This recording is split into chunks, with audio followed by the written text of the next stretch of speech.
আসসালামু আলাইকুম ওয়া রাহমাতুল্লাহি ওয়া বারাকাতুহু। আজকের এই ভিডিওতে আমরা আলোচনা করব রাত্রেবেলা খালি গায়ে শোয়া যাবে কিনা, ঘুমানো যাবে কিনা, এই বিষয়ে ইসলাম কি বলে। আলোচনা বুঝতে ধৈর্য ধরে সাথেই থাকবেন। আমাদের ছোট্ট ইউটিউব চ্যানেলটি সাবস্ক্রাইব করে না থাকলে অবশ্যই সাবস্ক্রাইব করতে ভুলবেন না।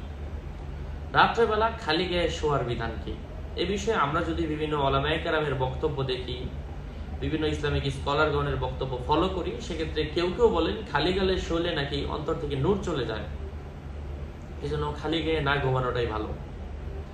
এই হচ্ছে একটা নিয়ম। আর দ্বিতীয়ত নিয়ম হচ্ছে খালি গায়ে ঘুমানো যেতে পারে, তবে সেটা যদি অত্যন্ত তার কোনোভাবেই তার শরীরে কোনো কাপড় রাখা যাচ্ছে না, কষ্টকর হয়ে যাচ্ছে এবং রাখলে বারবার ঘেমে যাচ্ছে এবং আশপাশ থেকে কেউ দেখছেও না, এবং ছেলেরা হোক আর মেয়েরা হোক বাইরে থেকে কেউ দেখছে না অথবা দেখার সম্ভাবনা নাই, এবং গুনাহ মুক্ত ভাবে হালাল ভাবে যদি হয়, সেক্ষেত্রে ঘরের মধ্যে আপনি জামা খুলে ঘুমাতে পারেন।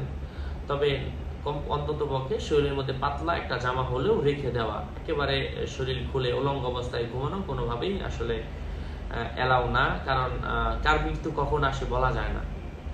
গত কিছুদিন আগে আমরা ইন্দোনেশিয়ার একটা ভিডিও সবাই দেখেছি, অনেক নিউজেও ভাইরাল হচ্ছে, যে সহবাস করতে গিয়ে তারা একে অপর থেকে, হয়তো হালাল না হারাম আমি জানি না, কিভাবে তারা স্বামী স্ত্রী ছিল নাকি অবৈধ কেউ ছিল, সহবাস করতে গিয়ে তারা একসাথে দুইজনে লেগে গিয়েছে, আর খোলা যাচ্ছে না।